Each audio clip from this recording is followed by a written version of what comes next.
ونؤمن به ونتوكل عليه ونعوذ بالله من شرور أنفسنا ومن سيئات أعمالنا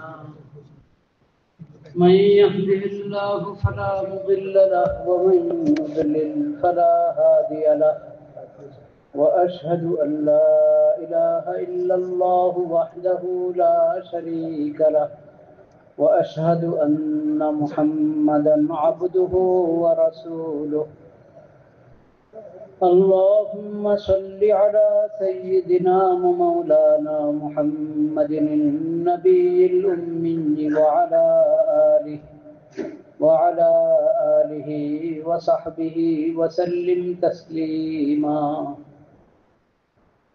اللهم اجعل صلواتك ورحمتك وبركاتك على سيد المرسلين وإمام المتقين وخاتم النبيين محمد عبدك ورسولك إمام الخير وقائد الخير ورسول الرحمة اللهم ابعثه مقاما محمودا يغبطه به الأولون والآخرون أما بعد فأعوذ بالله من الشيطان الرجيم بسم الله الرحمن الرحيم ما عندكم ينفد وما عند الله باق ولنجزين الذين صبروا أجرهم بأحسن ما كانوا يعملون صدق الله مولانا العظيم وصدق رسوله النبي الكريم ونحن على ذلك من الشاهدين والشاكرين والحمد لله رب العالمين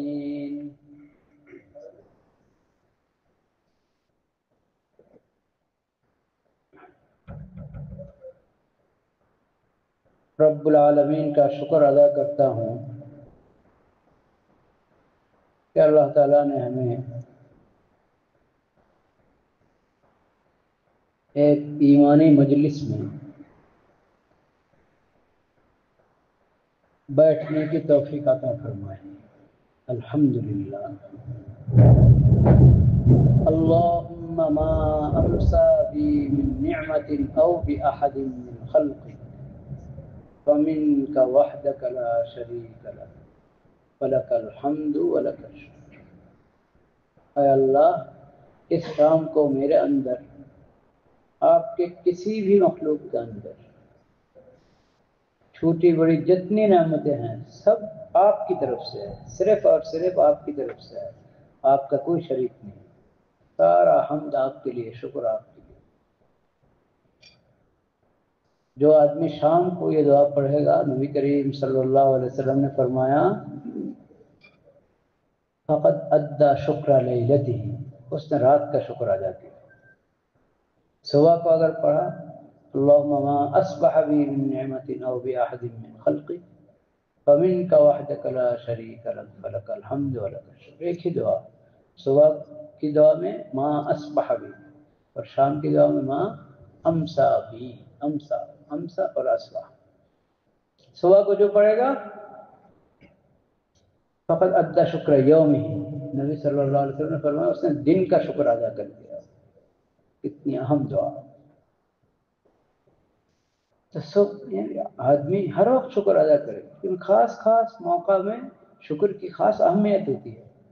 صبح اس طرح شکر ادا کرے، شام کو اس طرح شکر ادا کرے، اور یہ بھی کہے رضیت باللہ ربا وبالاسلام دینا وبمحمد صلی اللہ علیہ وسلم نبیا۔ اے اللہ میں راضی ہوں، میں خوش ہوں، میں سعادت مند ہوں کہ آپ میرا رب ہیں، میں آپ کا بندہ اور آپ میرے رب ہیں۔ مجھے اللہ رب العالمین بطور رب کے مل گیا، اللہ کی پہچان مجھے مل گئی کہ میں بندہ ہوں، اللہ معبود ہے، میں بندہ ہوں، اللہ میرا رب ہے۔ اللہ میرا خالق ہے، مالک ہے، حیات موت ان کے ہاتھ میں ہے، نفع نقصان ان کے ہاتھ میں ہے۔ یہ حقیقت مجھے مل گئی اللہ کی طرف سے، میں بندہ، اللہ میرا رب، اے اللہ اس پر میں خوش ہوں، میں راضی ہوں، میں سعادت مند ہوں۔ رضیت باللہ ربا وبالاسلام دینا، میں اسلام پر خوش ہوں کہ اسلام میرا دین ہے۔ جس اسلام کے بغیر اللہ کو کسی دین، کوئی بھی دین مقبول نہیں۔ ومن یبتغی غیر الاسلام دینا فلن یقبل منہ، جس اسلام کے علاوہ اور کوئی بھی دین اللہ کے پاس، کوئی بھی دین اللہ کے پاس مقبول نہیں۔ وہ اسلام مجھے مل گیا، میں مسلم ہوں، اللہ نے مجھے اسلام کی پہچان عطا فرمائی، اسلام قبول کر کے مسلمان ہونے، مسلم ہونے کی توفیق عطا فرمائی۔ میں مسلم ہوں، میرا دین اسلام ہے، اس پر میں خوش ہوں، میں راضی ہوں، میں سعادت مند ہوں۔ وبمحمد صلی اللہ علیہ وسلم نبیّا، آخری نبی، خاتم النبیین، رحمت للعالمین حضرت محمد مصطفیٰ صلی اللہ علیہ وسلم وہ میرے نبی ہیں، میں ان کی امت ہوں، اس سے بڑی کیا سعادت ہے؟ اے اللہ میں خوش ہوں، میں راضی ہوں، میں سعادت مند ہوں کہ میں آپ کے آخری نبی سید المرسلین رحمت للعالمین صلی اللہ علیہ وسلم کی امتی بن سکا۔ رضیت باللہ ربا وبالاسلام دینا وبمحمد صلی اللہ علیہ وسلم نبیا۔ جو شخص صبح کو 3 مرتبہ اور شام کو 3 مرتبہ یہ دعا ادا کرے، پڑھے، کان حقا، ظاہر ہے پڑھنے کا معنی نہیں صرف زبان سے پڑھے، یعنی اس کا حقیقت کو ادراک کر کے دل سے پڑھے۔ کان حقا علی اللہ ان یجزیہ یوم القیامہ، نبی کریم صلی اللہ علیہ وسلم نے فرمایا کہ اللہ رب العالمین ضرور بھی ضرور اسے قیامت کے دن خوش کر دیں۔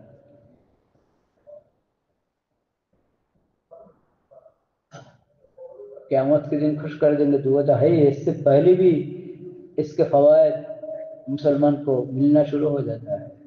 قبر میں اسی 3 باتوں پر تو سوال ہوگا، تو جو صبح و شام اس کو تکرار کرے گا، اس کا مراقبہ کرے گا، اور دن رات کی زندگی میں 24 گھنٹے کی زندگی میں اسے تطبیق کرنے کی کوشش کرے گا، غلطی ہو جائے پھر اصلاح کرنے کی کوشش کرے گا، تو اس کے لیے قبر میں جواب دینا بالکل آسان ہے۔ یثبت اللہ الذین آمنوا بالقول الثابت فی الحیاۃ الدنیا وفی الآخرہ، آخرت کی شروع تو قبر ہے، وہاں اللہ تعالیٰ اس کو ثابت قدم رکھیں گے، استقامت کی توفیق عطا فرمائیں گے، منکر نکیر کے جواب دے دیں گے وہ، ربی اللہ دین الاسلام۔ من هذا الرجل الذي هو نبينا محمد صلی اللہ علیہ وسلم الذي ختم الله به النبوة والرسالة، انقطع بعد موته الوحي، انقطعت به النبوة والرسالة، فلا نبي بعده۔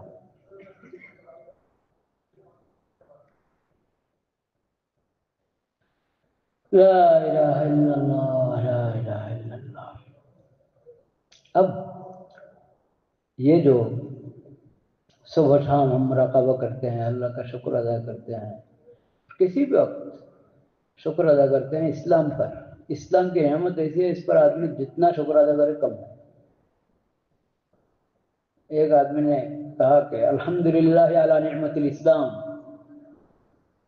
الحمدللہ علی نعمت الاسلام، اسلام کی نعمت پر اللہ کا حمد ادا کرتا ہوں میں، اللہ کا شکر ادا کرتا ہوں۔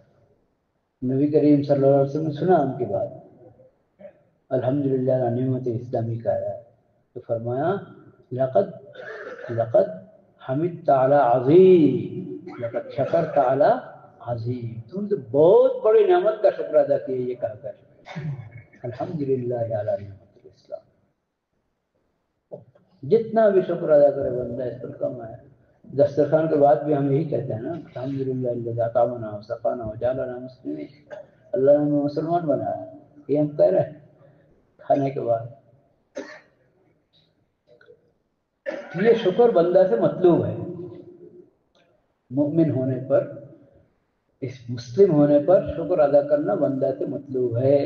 زبان سے بھی شکر ادا کرے، دل کے احساسات اور دل کے شعور میں بھی شکر گزاری ہو، ساتھ ساتھ اپنی زندگی میں اس شکر کا ظہور ہو. زندگی میں شکر کا ظہور یہ بھی شکر ہے، اس کے علاوہ شکر تام نہیں ہوتا، شکر پورا نہیں ہوتا، شکر پورا نہیں ہوتا.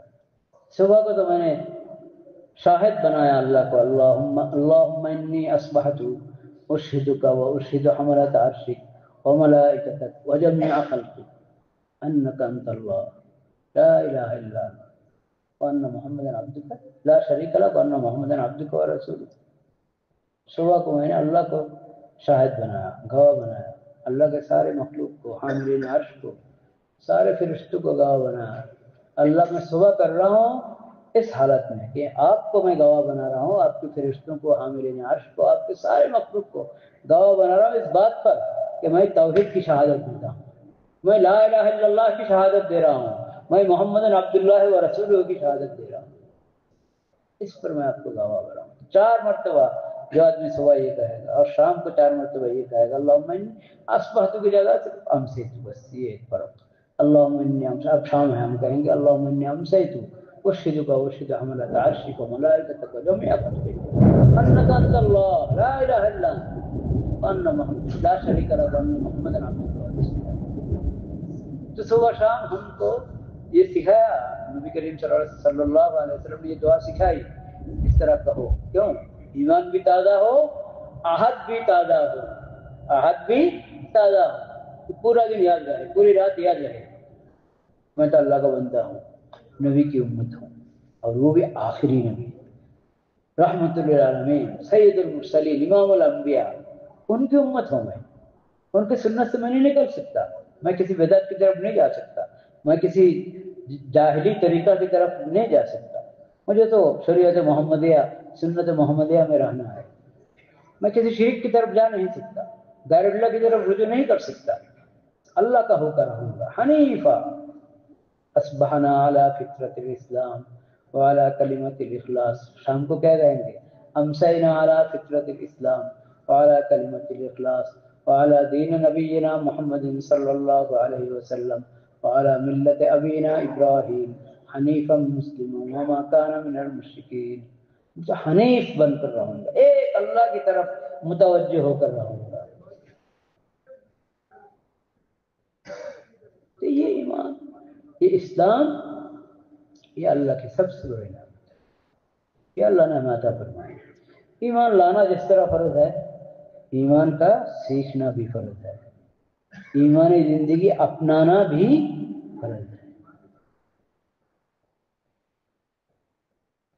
ایمان لانا فرض، ایمان سیکھنا فرض، ایمانی زندگی اپنانا فرض، ایمان کی حفاظت کرنا بھی فرض، اور دوسروں کو ایمان و اسلام کی دعوت دینا یہ بھی ضروری کام ہے.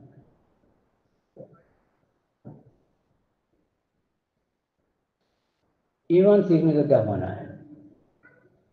تو گھڑی تو ہو، گھڑی ہے وہاں، کیا بج رہا ہے؟ 8:01. ہاں، 8:30 کو اذان یا نماز ٹھیک.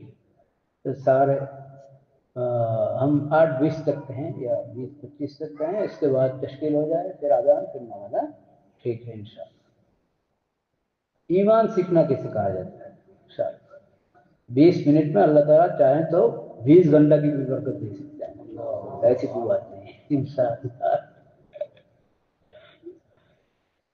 ایمان سیکھنا کیسے کہا جاتا ہے یہ بات میں بتانا چاہتا ہوں. آپ کو پسند آئے یا نہ آئے، لیکن ضرور پسند آئے گا ضرور پسند آئے گا.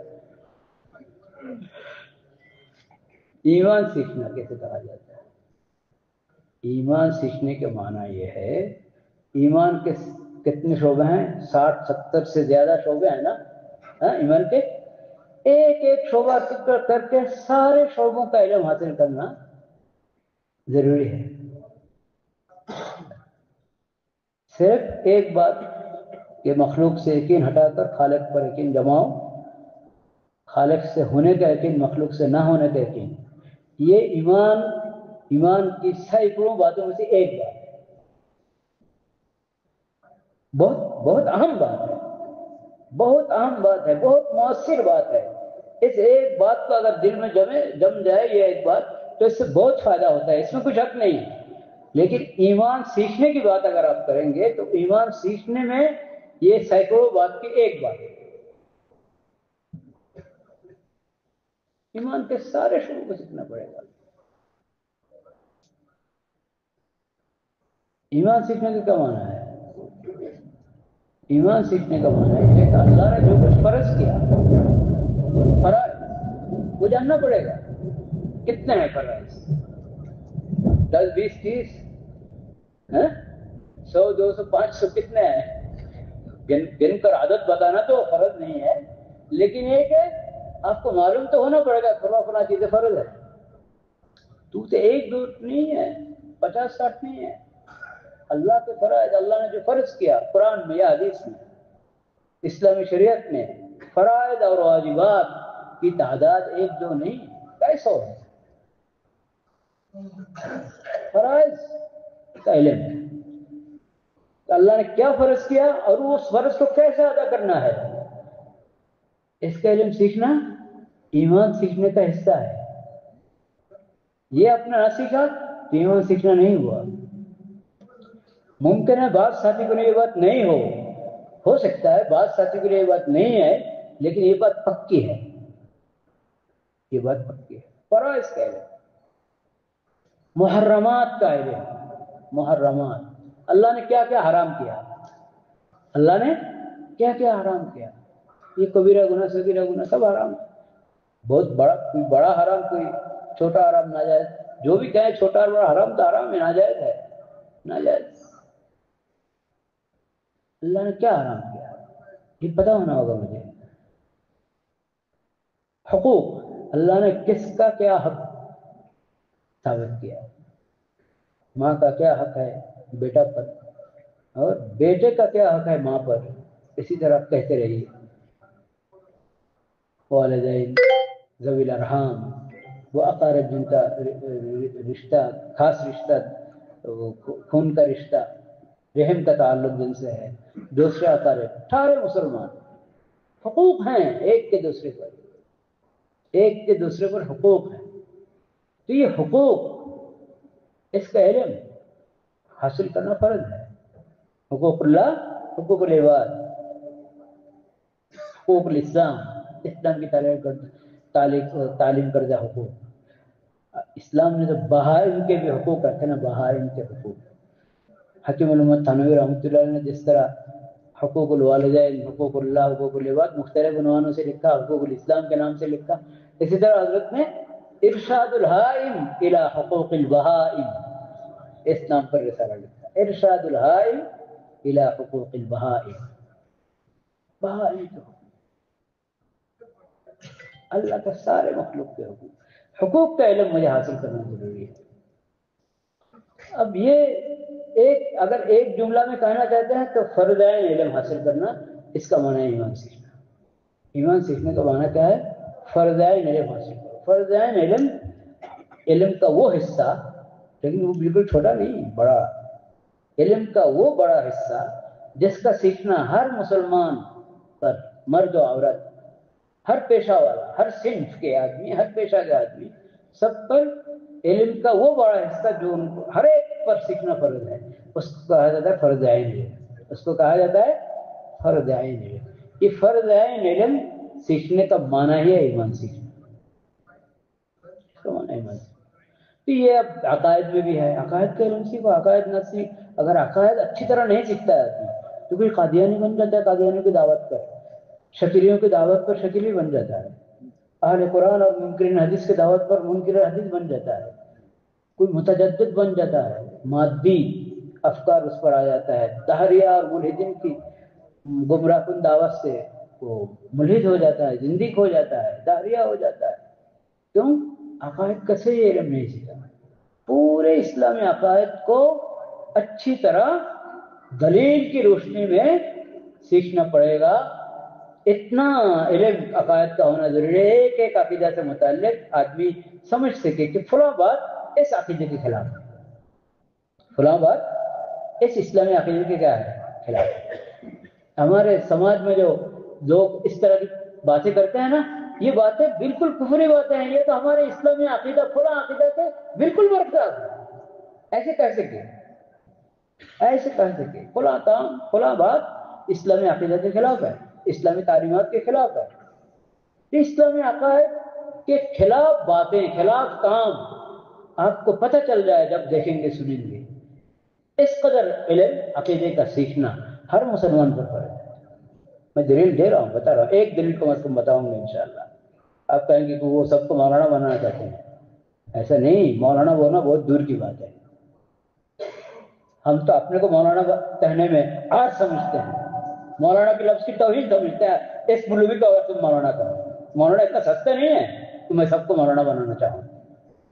لیکن آپ لوگوں نے فرض علم کو دائرہ کو اتنا محدود کر دیا کہ کچھ حد و حساب نہیں۔ بس طہارت کے مسائل سیکھ لو، تیمم وضو کی مسئلہ سیکھ لو، دو چار باتیں سیکھ لیا، فرض علم ہو گیا۔ 3 سورہ سیکھ لو، 4 سورہ سیکھ لو، نعوذ باللہ۔ اللہ نے قرآن اس لیے نازل کیا کہ تم زندگی بھر 4 سورہ میں رہو گے۔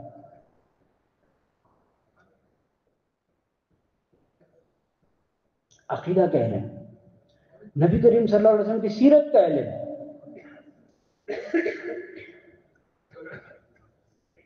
ضروری جتنی سنتیں ہیں ہر بات میں ان کا علم، یہ فرض علم میں داخل ہے۔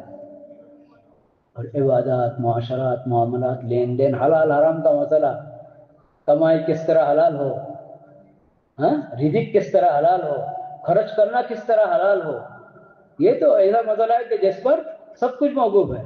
نہ دعا قبول، نہ نماز قبول، نہ چلہ قبول، نہ سال قبول، نہ کچھ قبول، کچھ نہیں، سب ہوا پر۔ اگر حلال حرام کا طعام و شراب میں حلال حرام کا پتہ نہ چلا، حلال حرام کے علم سیکھ کر اس کو منطبق نہ کیا زندگی پر، کیا کم بنے گا؟ یہ سب فرض علم میں داخل ہے، یہ سب فرض علم میں داخل ہے۔ اسی لیے ہمارے 6 نمبر میں یہ کہا جاتا تھا، اب بھی کہا جاتا ہے، لیکن ہر جگہ اب نہیں کہا جاتا۔ ایک زمانہ تو ہر جگہ کہا جاتا ہے، اب ہر جگہ یہ بات ہوتی نہیں ہے، لیکن اب بھی یہ بات زندہ ہے، اور پرانے حضرات سب جانیں گے۔ جب 6 نمبر کی تفصیل بتائی جاتی ہے تو علم کا جب تذکرہ آتا ہے، علم کا تذکرہ آتا ہے تو اس میں یہ کہا جاتا ہے کہ فضائل کا علم تعلیم کا حلقہ میں سیکھو، اور مسائل کا علم علماء کرام سے سیکھو۔ مسائل کا علم کرو، دینی احکام، شریعت، اسلامی شریعت، اس کا علم علماء سے حاصل کرو۔ تو لوگوں نے اس کا معنی یہ سمجھا کہ جب کوئی ضرورت پڑ جائے مسئلہ پوچھنے کی تو عالم سے جا کر مسئلہ پوچھ کر آ جاؤ، ایک تجویز دے آؤ، ایک وہ عطر لے جاؤ، وہ دو، ان کی زیارت کی عبادت سمجھو، اور بغیر ہدیہ کے نہ جاؤ۔ اوہ کتنی غلط باتیں سکھاتے ہیں۔ ارے ہدیہ کیوں ضروری ہوتی ملاقات کرنے کے لیے عالم سے؟ کیوں آپ لوگ کھانا یہ کہتے ہیں ہدیہ لے کر جاؤ، پھر وہ تندہ کرتے ہیں ہدیہ دینے کے لیے، کتنی بری بات ہے۔ یوں ہی ملاقات کریں، صرف ملاقات سے کیا ہو، وقت لگاؤ، وقت لگاؤ۔ چلہ میں جو وقت لگا کے آیا تو وہاں جب جو بات کہہ کے آئے کہ دین عالموں کے پاس جا کر سیکھو، تو اس کے لیے وقت نکالو۔ یہ 2.5 گھنٹہ سے باہر 5 کاموں کے باہر 6 نمبر اور ایک کام ہے، جیسے ہم بھول گئے، یہ تبلیغ کا حصہ تھا۔ اب الیاس رحمۃ اللہ علیہ زمانے کے آدمی تو اب رہے نہیں تبلیغ والے، واللہ عالم، کہیں کوئی ایک کا دکھ کا کوئی کہیں زندہ ہو۔ ان لوگوں کو جنہوں نے دیکھا وہ تو اس کا شاہد ہیں کہ یہ نہیں کہ صرف مدرسہ میں عالموں کے بعد جا کر سیکھو۔ جتنا وقت نظام الدین میں گزرتا تھا اس وقت کا نظام الدین، آج کل کا نظام الدین نہیں۔ آج کے نظام الدین میں تو گمراہی کی باتیں پھیلائی جاتی ہیں، نظام الدین کے منبر سے گمراہی کی باتیں پھیلائی جاتی ہیں۔ مرکز میں اگر کوئی کتب خانہ ہو، چھوٹا موٹا کوئی کتب خانہ اگر ہے تو میری ایک کتاب، میری مطلب ہمارے ملک سے لائی ہوئی ایک کتاب وہاں رکھ لیں۔ اس کتاب کا نام ہے مولانا سعد صاحب اور ان کے متبعین کے بارے میں اکابر علماء بنگلہ دیش کا متفقہ فتویٰ۔ مولانا سعد صاحب اور ان کے متبعین کے بارے میں اکابر علماء بنگلہ دیش کا متفقہ فتویٰ۔ اس میں اختصار کے ساتھ دکھایا گیا مولانا سعد صاحب کی گمراہ کن باتیں کیا کیا ہے، بالکل تاریخ کھلا تاریخ کو انہوں نے اتنے گھنٹے کا بیان اور اس میں اتنے منٹ پر یہ بات ہے، یہ گمراہ کن بات موجود ہے، اس طرح بالکل تعین کے ساتھ ذکر کر دیا گیا۔ جو چاہے سن لے، آڈیو سن لے، وہ بات ذکر کر دی گئی۔ اور وہ بات کیوں گمراہ کن ہے وہ دلائل سے، قرآن حدیث کی دلیل سے بتا دیا گیا۔ اس طرح یہ تقریباً 200 سے زائد کچھ صفحات ہیں، وہ رسالہ کہیں یا کتاب کہیں، اس کا ایک نسخہ تو میں یہاں چھوڑ کے جاؤں گا اور ذمہ دار حضرت کے پاس، جو چاہے دیکھ کر پڑھ لے، اور اس کا PDF بھی موجود ہے۔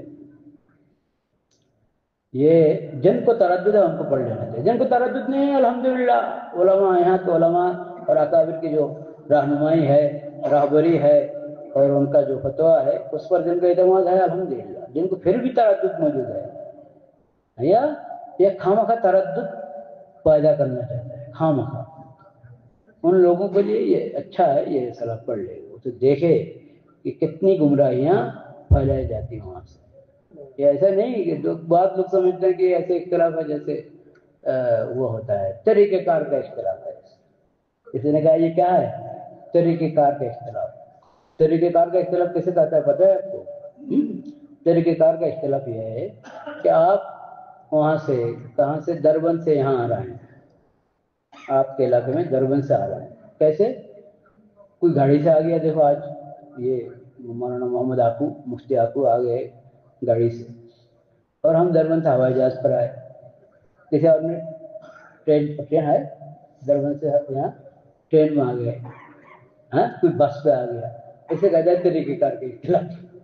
یہ بھی جائز، یہ راستہ بھی ہے، وہ راستہ بھی ہے، یہ بھی صحیح وہ بھی صحیح، یہ بھی جائز وہ بھی جائز، تو کسی نے یہ طریقہ اختیار کیا، کسی نے وہ طریقہ اختیار کیا، اسے کہا جاتا ہے طریقہ کار کا اختلاف، اسے کہا جاتا ہے طریقہ کار کا اختلاف۔ مولانا سعد صاحب کے ساتھ علماء کرام کا جو اختلاف ہے یہ طریقہ کار کا اختلاف نہیں ہے، یہ ہدایت و دلالت کا اختلاف ہے، یہ سنت و بدعت کا اختلاف ہے، سمجھ گئے؟ تو میں نے صرف اشارہ کیا، اس پر مجھے بات کرنا نہیں ہے، کتاب کا میں نے حوالہ دے دیا، آپ لوگ پڑھ لیجیے۔ اچھا، میں کہاں تھا وہ وہاں پہنچا دے مجھے، میں کہاں تھا؟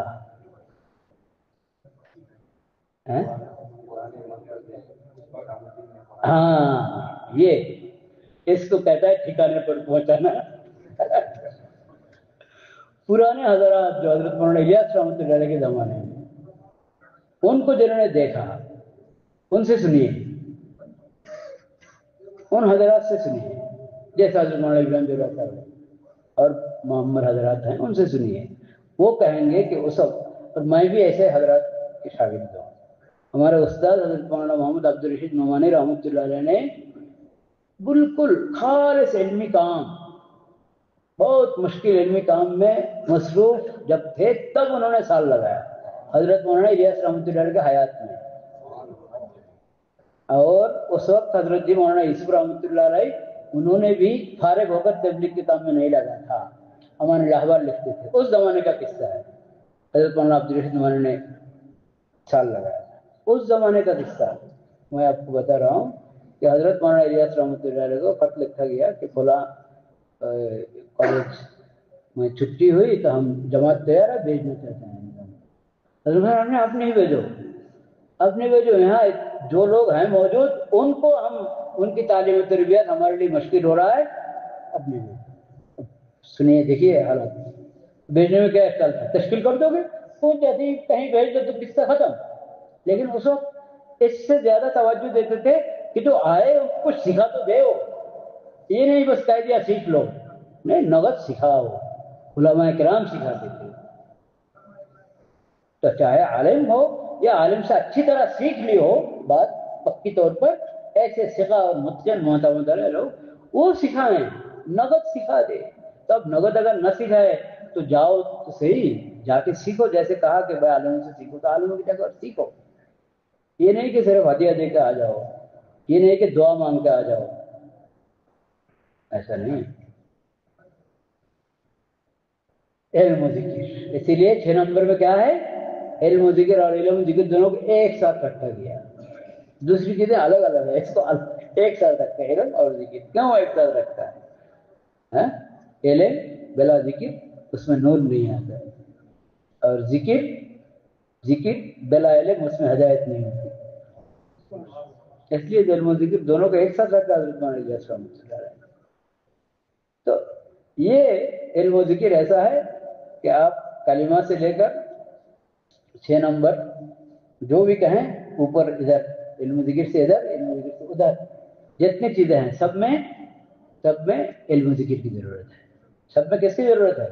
علم و ذکر کی ضرورت ہے، علم و ذکر کی ضرورت ہے، اور وہ علم کم از کم فرض عین علم وہ ضروری ہے، اور وہی ہے تعلم علم، وہی چیز کیا ہے؟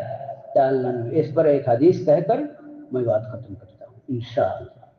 وہ حدیث آپ کی پڑھی ہوئی ہے، لیکن ہم نے اس حدیث کے مفہوم پر اچھی طرح غور نہیں کیا۔ ہم میں سے بہت سنے، بہت حضرات ہیں جنہوں نے اچھی طرح غور کیا، ہم میں سے بہت سے ہیں جنہوں نے غور نہیں کیا۔ اب غور کریں، اب غور کریں۔ نبی کریم صلی اللہ علیہ وسلم نے منبر پر کھڑا ہو کر یہ فرمایا، ما بال اقوام لا يتعلمون من جيرانهم، ما بال اقوام لا يتفقهون من جيرانهم، ما بال اقوام لا يتفتنون من جيرانهم۔ 3 باتیں۔ اچھا ان لوگوں کو کیا ہو گیا؟ یہ اپنے پڑوسیوں سے دینی علم کیوں نہیں سیکھتا؟ کیوں نہیں سیکھتا یہ لوگ اپنے پڑوسیوں سے؟ ایک بات۔ دوسری بات، اچھا ان کا کیا ہو گیا؟ یہ اپنے پڑوسیوں سے دین کی سمجھ کیوں حاصل نہیں کرتا؟ دوسری بات، علم صرف علم نہیں، علم پھر سمجھ۔ تیسری بات، ان کا کیا ہو گیا؟ یہ اپنے پڑوسیوں سے فطانت کیوں حاصل نہیں کرتا؟ اپنے کو فتین کیوں نہیں بنا رہا ہے محنت کر کے؟ فتین بناؤ اپنے کو، دین دنیا ہر لحاظ سے فتین، متیقظ، ہوشمند بناؤ۔ فتین کیسے کہا جاتا ہے؟ دین اور دنیا ہر لحاظ سے فتین ہو۔ فتین وہ آدمی ہے جو نہ دھوکہ دیتا ہے دوسرے کو، نہ دھوکہ کھاتا ہے۔ کوئی دھوکہ دے کر اس کو گمراہ نہیں کر سکتا، کوئی دھوکہ دے کر اس کو حرام چیز کھلا دے گا حلال نام دے کر، حلال کا لیبل دے کر، یہ نہیں ہوتا۔ فتین دھوکہ میں نہیں آتا، دین اور دنیا ہر لحاظ سے وہ چوکنا رہتا ہے، نہ خود دھوکہ کھاتا ہے نہ کسی کو دھوکہ دیتا ہے۔ تو نبی صلی اللہ علیہ وسلم یہ لوگ فتین کیوں نہیں بن رہے؟ بات ختم نہیں ہوئی، بات ختم نہیں ہوئی۔ دوسری آگے کی بات ہے، ہم سب کو پکڑنے کے لیے، ہم سب کو، چاہے امام ہو، خطیب ہو، مولانا ہو، مدرس ہو، اور چاہے سماج کے جو بھی جن کی بات چلتی ہو سماج، چاہے نام کا عالم ہو چاہے نہ ہو، بس مسلمان ایماندار اللہ کا بندہ، ہر ایک کو اس پر باس پرس ہوگی۔ دوسری بات، نبی صلی اللہ علیہ وسلم نے فرمایا، ما بال اقوام لا يعلمون جيرانهم۔ اچھا ان لوگوں کا کیا ہو گیا؟ اپنے پڑوسی کو سکھاتے کیوں نہیں؟ علم کیوں نہیں سکھاتے یہ لوگ؟ کیوں نہیں سکھاتے یہ لوگ؟ ما بال اقوام لا يفقهون۔ اچھا ان لوگوں کا کیا ہو گیا؟ یہ اپنے پڑوسیوں کو فقیہ کیوں نہیں بنا رہا ہے؟ دین کا سمجھ کیوں نہیں دے رہا ہے؟ علم کے بعد الگ سے کیوں علم نہیں سکھا رہا ہے؟ پھر کیوں سمجھ نہیں دے رہا ہے؟ سمجھدار کیوں نہیں بنا رہا ہے ان کو؟ دین کی فقاہت کو ان میں لانے کی کوشش نہیں کر رہا ہے۔ بات ختم نہیں ہوئی۔ ما بال اقوام لا يفتنون جيرانهم۔ ان لوگوں کو کیا ہو گیا؟ یہ اپنے پڑوسیوں کو فطین کیوں بنا نہیں رہا ہے؟ تو فرض علم اس کا نام ہے، یہ نہیں 2-4 مسئلہ یاد کرا دیا، 2-4 صورتیں یاد کرا دیا، اس کا نام فرض علم نہیں۔ وہ تو فرضان علم کی شروع ہے. چلا میں جا کر جو کچھ ہم تکرار کرتے ہیں پڑھتے پڑھانے کی کوشش وہ تو فرضان علم کی ابتدا شروع.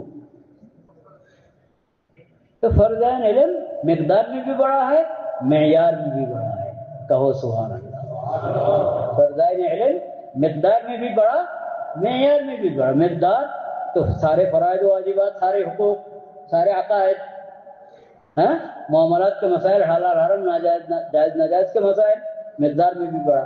معیار میں بھی بڑا ہوئی ہے کہ صرف سیکھنا کافی نہیں ہے، صرف یاد کرنا کافی نہیں، اس کو سمجھ کے مرحلے میں لے جاؤ.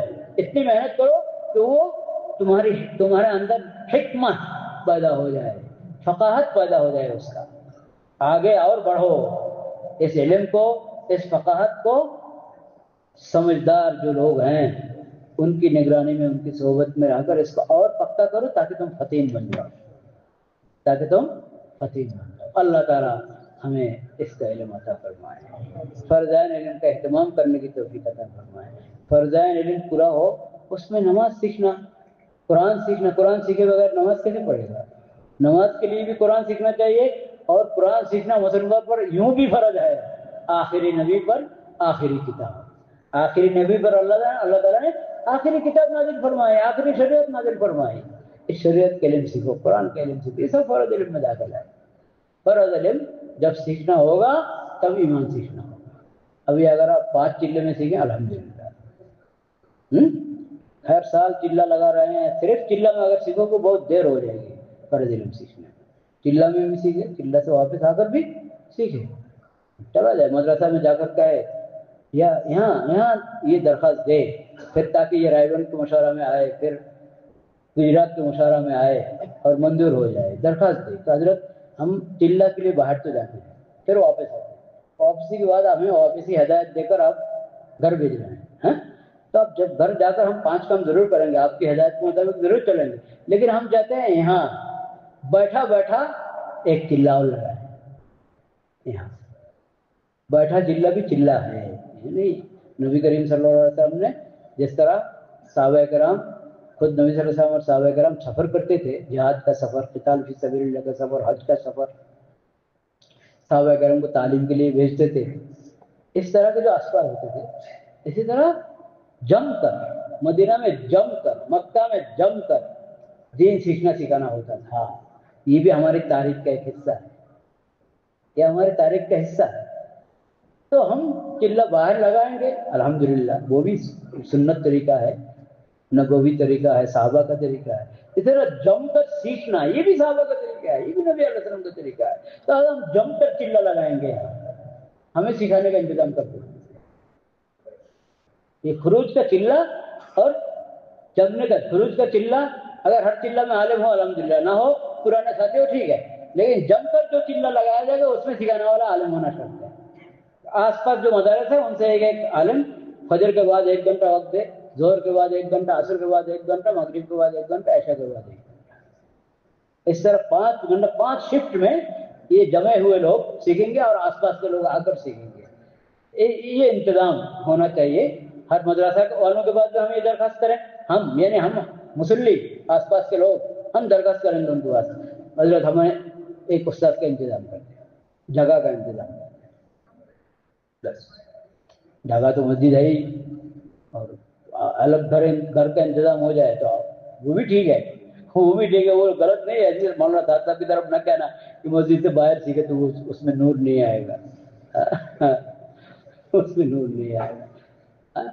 دین کے نام پر غلط باتیں ایجاد کرتا ہے اور اس کا نام سیرت دیتا ہے، سنت دیتا ہے. اللہ اس آدمی کہتا ہے غلط. اور جو لوگ ان کی گمراہ کن باتیں سن کر انسنی کر دیتے ہیں یا سنتے ہی نہیں، خامخواہی معتقد ہو کر بیٹھے ہیں، اللہ ان لوگوں کو بھی ہدایت عطا فرمائے. بس اب تشکیل ہوگی. کیا ہوگی؟ تشکیل.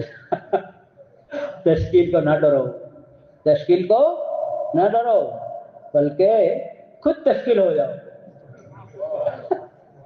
یہ ڈرنے کی بات نہیں ہے، یہ مزے کی بات ہے، خوش ہونے کی بات ہے، خوش ہونے کی بات ہے. اللہ ہم سب کو توفیق عطا فرمائے اور اس متکلم کو اللہ تعالیٰ توفیق عطا فرمائے. ہاں ٹھیک ہے بھائی، کون کھڑے ہو جائے نا. فهمت.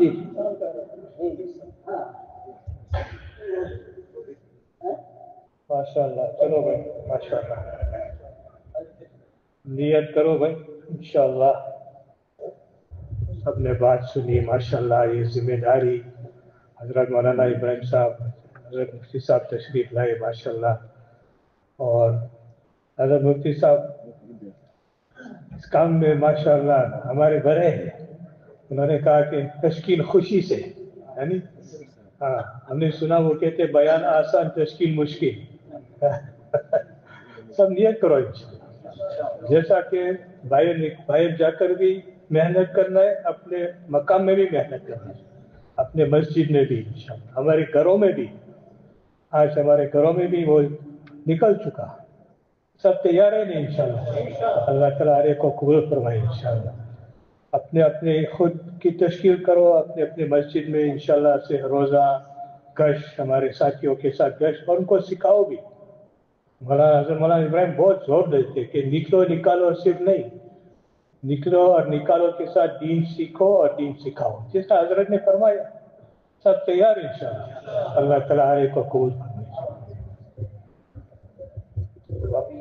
چھٹی ہو رہی ہے فرمایا جی جو چھٹی ہو رہی ہے انشاءاللہ جن جن اللہ انشاءاللہ یہ موقع ہے دسمبر میں ماشاءاللہ علماء اکرام انشاءاللہ چن چن دے دو, نام دے دو انشاءاللہ. مولوی صاحب کھڑے ہو کر نام انشاءاللہ, نام نہیں رکھیں گے انشاءاللہ, کھڑے ہو کر کہو انشاءاللہ. چھٹیوں میں بہت سارے جماعت دار ہیں تیار ہیں, بسم اللہ کھڑے ہو جاؤ. ہاں جزاک اللہ. اللہ قبول فرمائے, اللہ ہر ایک کو قبول فرمائے انشاءاللہ. اللہم آمین انشاءاللہ. ہر ایک خصوصی دعا انشاءاللہ. حضرت مولانا ابراہیم بہت زور دیتے کہ ہم دنیا میں زندگی گزارنے کے لیے نہیں آئے, زندگی بنانے کے لیے آئے. اور پوری امت کو سمجھاؤ, ہر مسلمان کو سمجھاؤ یہ زندگی بنانے کے لیے, گزارنے کے لیے نہیں ہے انشاءاللہ. آپ دعا فرمائیں. نہیں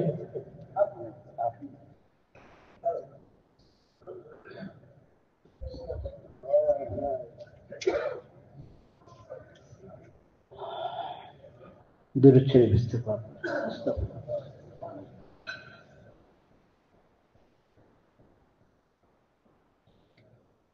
اللهم صل على سيدنا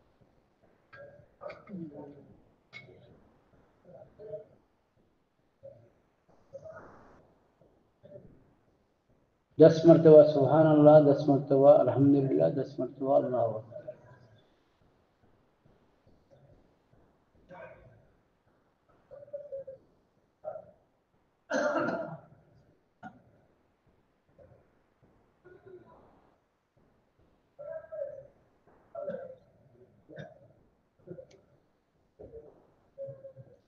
الحمدللہ والصلاة والسلام على سيدنا وعلى آله وصحبه.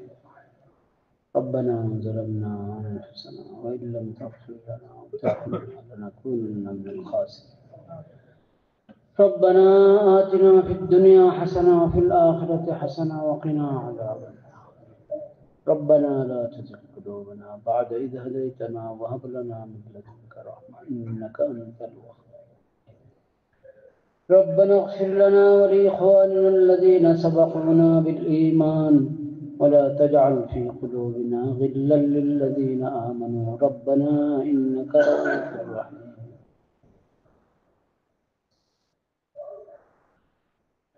اللهم ألف بين قلوبنا وأصلح ذات بيننا واهدنا سبل السلام ونجنا من الظلمات إلى النور وجنبنا الفواحش ما ظهر منها وما بطن وبارك لنا في أسماعنا وأبصارنا وقلوبنا وأزواجنا وذرياتنا وتب علينا إنك أنت التواب الرحيم واجعلنا شاكرين لنعمتك مسنين بها قابليها وأتمها علينا. سبحان ربك رب العزة عما يصفون وسلام على المرسلين والحمد لله رب العالمين. آمين.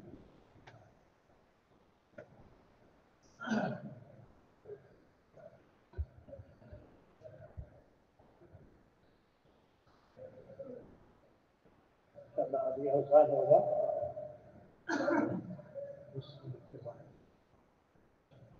آپ 40 کو جماعت ہوگی انشاءاللہ، اس کے بعد